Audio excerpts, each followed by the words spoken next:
What's up guys, it's Scoopman 5000. Today we're back for another action figure review, and we're continuing with Wave 2 of the Super7 TMNT Ultimates, looking at Bebop. Yesterday we kicked it off with the turtle of the set, Leonardo, but now we're on to what I think is the most exciting figure, and that is Bebop. A fan favorite character, a classic design, and a great figure awaits us inside of this box. So we start out with the shipper, the Super7 style, where it's got the Ninja Turtles logo, Bebop's name on the bottom. Opening that up reveals the sleeved box. This one's in purple to represent the villain side of things, and he gets his own sewer grate with his logo on it. When that slides open, you're getting the big window to see everything included in the box, the gigantic Bebop figure. When it comes to scale in this line, this dude is definitely going to be one of the biggest figures when it's all said and done. And he's heavy too, really a couple pounds on this guy. When you flip that around, you're getting the read up. The awesome brick sewer design of the box looks great, but that does about cover the packaging. So let's get to it and let's take Bebop out of the packaging.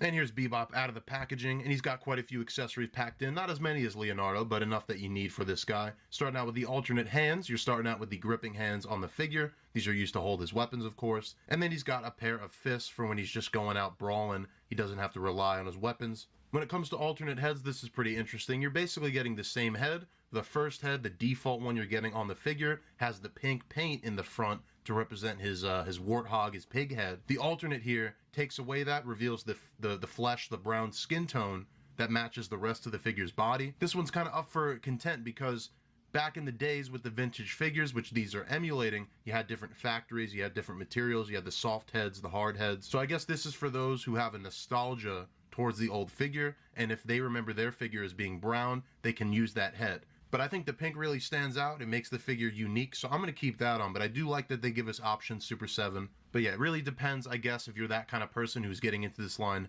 purely for the nostalgia. It really depends on how you remember your Bebop looking. He also does come with 3 little accessories, weapons, starting out with like a combat knife. That looks pretty good. These are all done in like a dark gray plastic. We're moving on to his gun, which has like a silver coil or like a drill going on in the front. And then he's also got the trash can lid, which he would use as a shield ideally, but I cannot get it behind those gigantic hands. Those things are rock solid. I'm sure if you heated them up for a really long time, you could kind of get them around the hand more like you're supposed to. But for me, I'm not displaying them with it, so it's not worth it. Finally, we're also getting, with every figure, the weapon sprue, the homage to the original toys. It's those same weapons we just saw, but it's cast in a solid color. It's pretty much the same gray, but always a nice touch, really cool to see on these ultimate figures. And what we're left with is a huge, hulking, gigantic figure. He's like Marvel Legends Build-A-Figure sized, maybe even more so. And when we've gotten turtles that are around 6 inches tall, I mean, I don't have a ruler handy, but he's got to be at least 8 or 9 inches. Good to know that we have a pretty good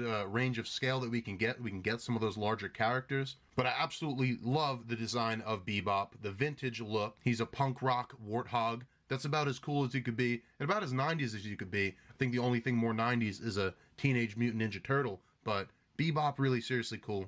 I think his design is really one of many that stands the test of time, and Super7 has done a great job of taking that original toy, giving it a modern sculpt, but keeping all the identity and all the charm that the original has. So we'll get a closer look at this guy. Like I said, he has quite a bit of heft to him, and the head is kind of almost hard to even get because it's such a tall figure. I'm maybe even gonna bend him forward a bit so that way we can get a look. I'm already noticing a loose leg there, but he is a very heavy figure, so that can be expected. But really great stuff. Super7 is really talented, the 4 Horsemen, at taking these vintage designs and just adding just enough detail. When you look at it, you really fine-tune it. You got some really nice little sculpt in there, but something that's still instantly recognizable as the vintage toy. And the colors also really pop on this figure. The pink on the face, the blue glasses, the mohawk, the reds, the greens, all that looks great. Very vintage looking. The pink also is pretty interesting. I didn't know this when I saw the figure in images. I thought it would just be cast in pink, but it's really intense paint up in the front. It fades back into the skin tone, which is going to line up with the rest of the body. But even like the little details like his piercings are painted in silver. That's probably something you didn't see on the original. The mohawk back here has the soft material, and everything has a bit of a wash over it. At least the hair does, and the back of the jacket. While we're here, we'll look at that. Really awesome design, and this black wash over it really brings out the fur details here, the frills on the sides of the jacket where it looks like it's been ripped off the sleeves. And when we get to the front here, the metal chains are painted nicely. The zipper, he's got the anarchy pin. He's got another pin here. He's got these little silver medallions, and he's got the skull on his necklace, which looks really good. And then a staple of Bebop are these shoulder armors made of turtle shells, where he kills some turtles, he skinned them. You even got the one missing hand here, and that's accurate. It's not like there's a missing piece that fell off, but you got a hand, you got the turtle skulls on the other side. They're even different shapes, actually, different sculpt on there. This one's missing a finger. And the original toy, you might have not even picked up on this because it was the same color as the skin and they were all kind of attached. But here, they're freestanding soft rubber pieces, painted bone color, very realistic. So really great stuff there. You got the silver bracer, and then you got a gray chain around the other wrist. And then even just the sculpting of the regular anatomy, the really muscular, veiny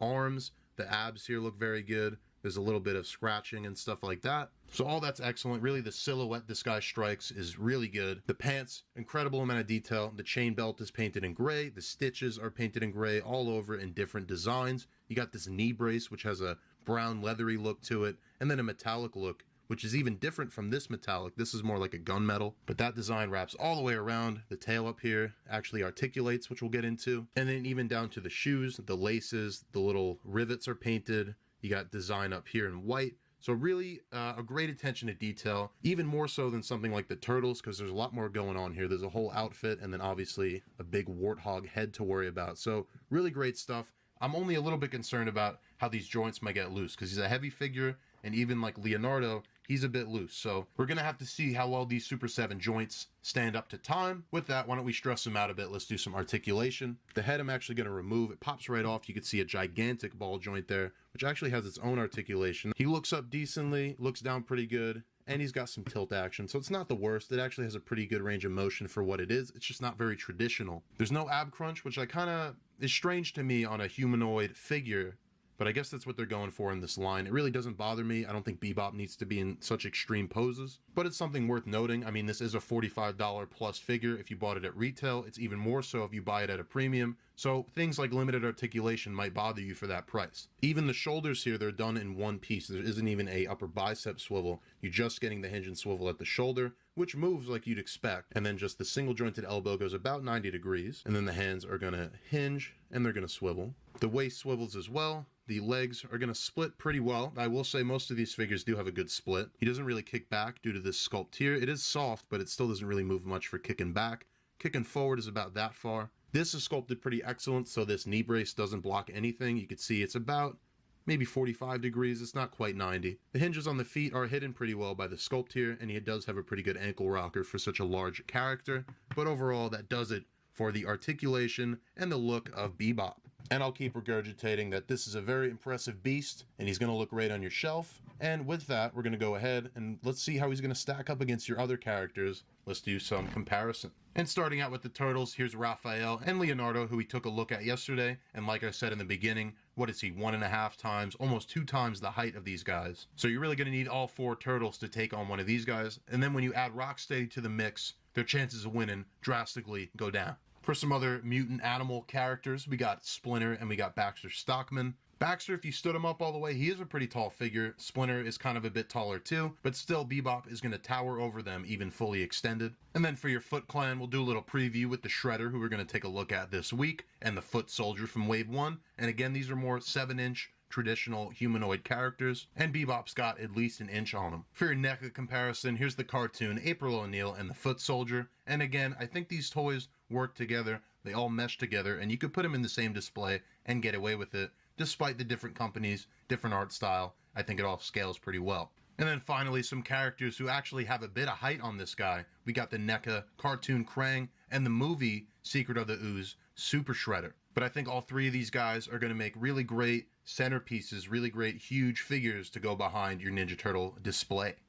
And that is going to do it for your look at the Super 7 Bebop. Tons of fun, really awesome figure, super detailed sculpt, and really a lot of extra paint when you compare it to that original Playmates design. And that's where I can get appreciation out of these, and especially I think if you're someone who grew up with these. I did not, but I think if you did, if you had those original toys, these are such an upgrade, but still retain that same look. They're going to look just like you thought they did in your childhood. I think that's definitely a big part of what Super 7 is going for. But then you got guys like me too. Like I said, not really something I was ever into, but Super 7 is reeling me in, getting me into the whole brand. So overall, a great job on all ends from Super 7. Just a little concerned about those loose joints. joints. They're not really bad right now, but I've seen how they're getting with my Wave 1 figures, so hopefully it's not a consistent issue. And like I said, doing good on everything else. So we previously looked at Leonardo, like I said. We also looked at the Wave 1 Raphael a couple months ago. So you got 2 reviews there. We also have a few NECA products and a bunch of other licenses, a bunch of other toys on the channel. Coming forward, we're going to be looking at the Shredder and the Mutagen Man to finish off Wave 2.